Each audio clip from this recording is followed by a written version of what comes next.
খুলনা বিশ্ববিদ্যালয়ের প্রশাসনিক ভবনের তালা খুলে দিয়েছেন আন্দোলনরত শিক্ষার্থীরা, তবে এখনো বন্ধ রয়েছে একাডেমিক কার্যক্রম। এ বিষয়ে আরো জানাতে আমাদের সঙ্গে যুক্ত হচ্ছেন সহকর্মী মাকসুদুর রহমান।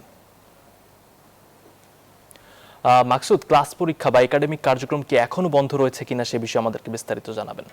জি ধন্যবাদ। আমরা এই মুহূর্তে অবস্থান করছি খুলনা বিশ্ববিদ্যালয় ক্যাম্পাসে। 3 দফা দাবিতে শিক্ষার্থীরা যে আন্দোলন তুলেছিল সেখানে তারা কিন্তু কিছুটা ছাড় দিয়েছে। আজকে সকাল থেকে কিন্তু প্রশাসনিক কার্যক্রম শুরু হয়েছে। আমি যদি ক্যাম্পাসের চিত্রটা একটু দেখাতে চাই, এই খুলনা বিশ্ববিদ্যালয়ের প্রবেশ পথ থেকে কিন্তু যে যারা প্রশাসনিক কর্মকর্তা এবং শিক্ষকরা তারা কিন্তু ক্যাম্পাসে প্রবেশ করেছেন এবং এই প্রশাসনিক কার্যক্রম কিন্তু শুরু হয়েছে। যে ঘটনার মধ্যে দিয়ে আন্দোলন কার্যক্রম শুরু হয়েছিল সেটা হচ্ছে গত 22 জুলাই রাতায় এই খুলনা বিশ্ববিদ্যালয়ের বিজয় 24 নারী হলে আপত্তিকর ভিডিও ধারণের অভিযোগে একজন ক্যান্টিন কর্মীকে আটক করা হয়েছিল এবং এই ক্যান্টিন কর্মীর মোবাইলে শিক্ষার্থী ছাত্রীদের বিভিন্ন রকমের ভিডিও পাওয়া গেছে। এই দাবিতে তার সর্বোচ্চ শাস্তি এবং পাশাপাশি Bashundhara public school and college 2026 শিক্ষাবর্ষে ভর্তি চলছে।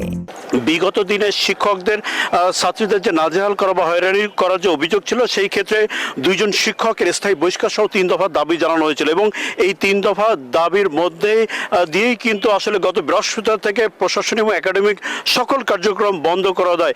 এখন সর্বশেষ উপাচার্য, শিক্ষক এবং ছাত্র প্রতিনিধিদের মধ্যে একটি সমন্বয় সভা হয়েছে। সেই সভার মধ্যে দিয়ে শিক্ষকরা শাস্তি এবং 3 দফা দাবি বাস্তবায়নের জন্য সময় প্রার্থনা করেছেন এবং সেই সময় প্রার্থনার ডাকে সাড়া দিয়ে কিন্তু আজকে সকাল থেকে কিন্তু ছাত্ররা এই প্রশাসনিক কার্যক্রম চালুর জন্য তালা খুলে দিয়েছেন এবং আজকে সকাল থেকে কিন্তু প্রশাসনিক কার্যক্রম শুরু হয়েছে।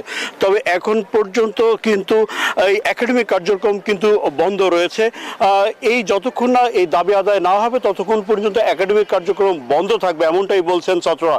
এই ছিল খুলনা বিশ্ববিদ্যালয় ক্যাম্পাস থেকে সর্বশেষ। আমরা ফিরছি স্টুডিওতে আসিফ সামাদের কাছে। আসিফ সামাদ। জি, ধন্যবাদ মাকসুদ আপনাকে।